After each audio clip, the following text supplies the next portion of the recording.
Greetings everyone, this is Rambling Collector here, and welcome back for another comic review. The subject of today's video, Gwenpool by Christopher Hastings. So, to give a little bit of context here, I actually picked this one up as a full hardback omnibus of all the present Gwenpool comics except for the most recently released. That included her mainline series that had come out of the Unbelievable Gwenpool, her time with the West Coast Avengers, including any other crossovers that she had featured in, including her first ever appearance on the Howard the Duck comic. And if anything else, I feel like it was just the honest-to-goodness curiosity of seeing this type of character that made me want to invest in her. And boy howdy, am I so glad I did, because I had a lot of fun reading this thing. And this entire omnibus was about 1,169 total pages worth. So it was definitely a very chunky read, but it was a well-enjoyed read, and I am so glad I picked this one up. That being said, let's get into it, shall we?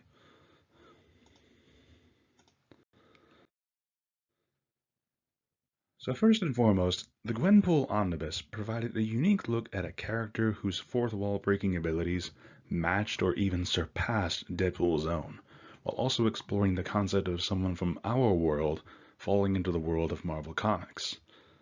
So for context here, for those of you who may not know her, Gwenpool is not a variant of Gwen Stacy.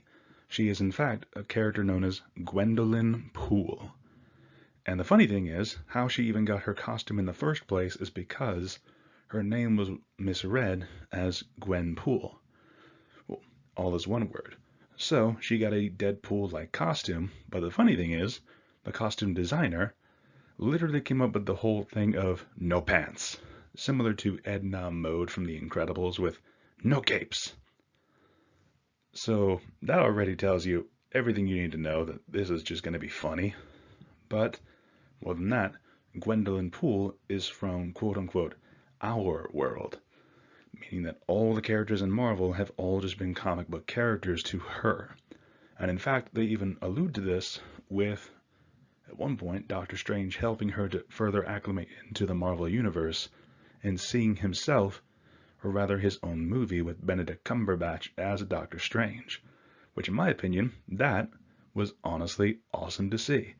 And it really does bring home that really cool concept of what would happen if we could enter the Marvel Universe? How would we do it? It provides that fun little perspective, in my opinion. But this just made her a very fun character. Not only for that, but also Gwen's knowledge of the comic world, combined with her future powers, truly made for some hilarious antics, while also providing a unique character arc involving facing a future villain version of herself, learning how to work in a team, along with appreciating the people around her who, until her arrival, had merely been characters from a fictional universe. Now what I mean by this is that originally Gwendolyn Poole starts off as a girl with no superpowers whatsoever, just running around causing mayhem with guns, swords, and very decent acrobatics at most, and a lot of luck and forerunning knowledge of all these different comic book characters, both old and new. But the big thing is, and I find this rather funny, she breaks the fourth wall worse than Deadpool even further on, because within her title series of The Unbelievable Gwenpool, she later develops the ability to actively see the barrier of comics. She allows herself to be able to crawl outside of the panel, which that alone is a immensely broken power, with the fact that she can just take a supervillain like she does with a variant of Doctor Doom and tosses him into the edge of the panel into an endless white void, or she calls it her white space, which is literally just her walking across the panels and seeing just how far her comics go, which can lead to some chaotic antics, such as further on throughout her series, she is trying to keep herself relevant, trying to keep sticking out more to make sure that she can continue to have a long-running series and not fade into obscurity. But overall, she still represents as a good person, at least further on. It takes a lot for her to eventually grow because originally she has the whole thing of fourth wall breaking while everyone looks at her like she is crazy, which to them she absolutely would be, but to us, the audience, we know. But the other thing too is having to acknowledge the fact that the world that she is in is now real, despite knowing what she knows, that most of these characters will survive in one way or another. You can't exactly kill off a main character like Spider-Man, unless your name is Ultimate Spider-Man. But even then, they will always find a way to come back. It's the same thing with any main Marvel character like Captain America, Iron Man. These folks can die and come back in one way or another over and over and over again. And I like the fact that she breaks that by acknowledging that it is a full-blown fourth wall break, to the point that you wonder, does the fourth wall even exist around her? Like, at all? But it definitely makes for some very funny antics to read about as she goes on, and even brings a fun little spotlight to lesser-known characters. In fact, I really enjoyed her appearance in West Coast Avengers because it showed her working alongside a team while also bringing back other less prominent characters like Hawkeye, both male and female versions of her, I should say. Let me rephrase. You've got Clint Barton, Hawkeye, and the new Hawkeye, as well as quite a few others that were prominent. But West Coast Avengers was also very fun to read. I wonder if there's more of it.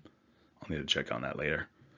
But, again, Gwenpool as a total was a lot of fun.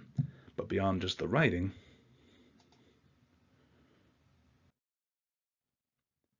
there is, of course, the art style here. And one thing I really liked was just how colorful Gwenpool's comics were. Beyond just, of course, the bright whites and pinks, but also just how everything pops with her. It's very bright, it sticks out, and it's very just fun to read. I'm very used to comic books and how they always have those much darker tones of like blacks, browns, reds, everything being much more serious. But this one here, at least the comics of Gwenpool, really just highlighted that even beyond just the serious storylines, they can just be fun. And Gwenpool really highlights that, just the fun of comics, the colors, how everything pops, the wacky antics, and this is one reason why I absolutely adore both the comedy of Gwenpool and Deadpool, which, fun fact, they've had them either team up or fight against each other throughout the run because, of course, you can't not acknowledge the joke.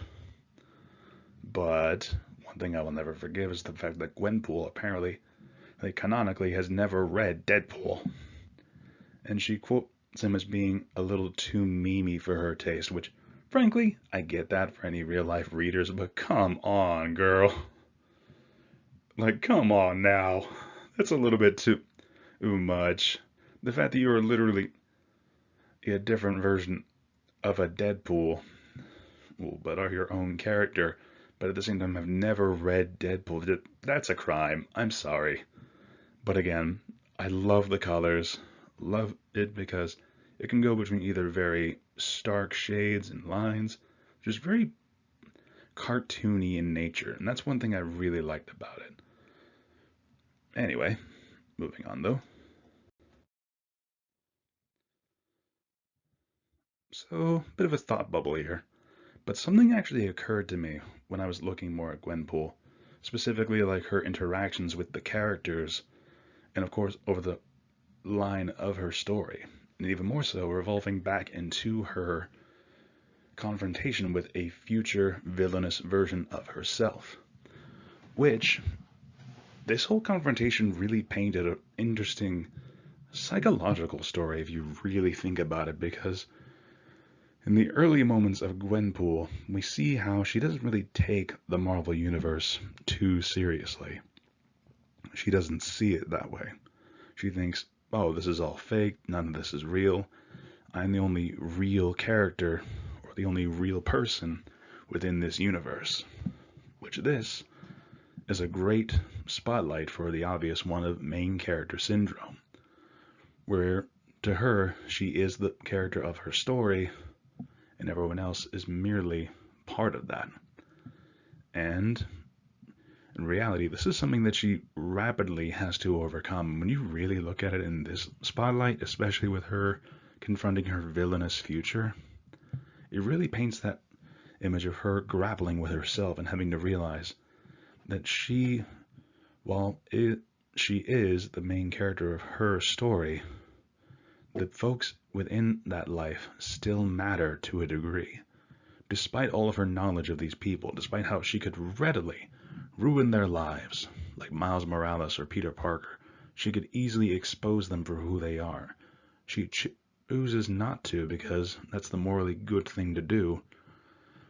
But seeing this villainous version of herself really makes her wake up to the fact that these people are real.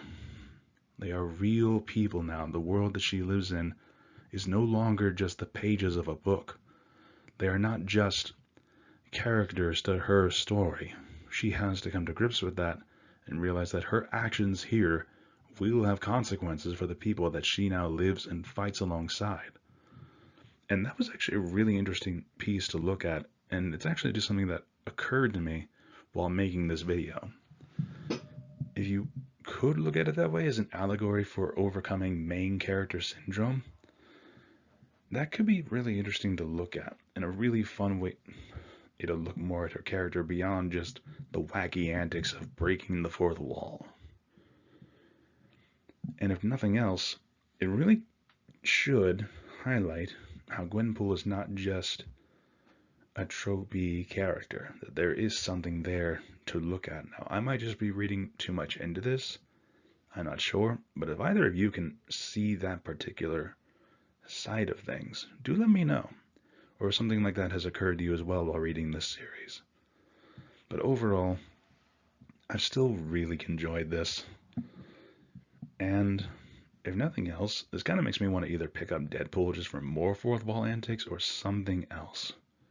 Regardless though, I still really enjoyed this series, and I feel like whoever has not read this should definitely pick up the Gwenpool omnibus for their own collection, especially if you like more lesser known wacky characters.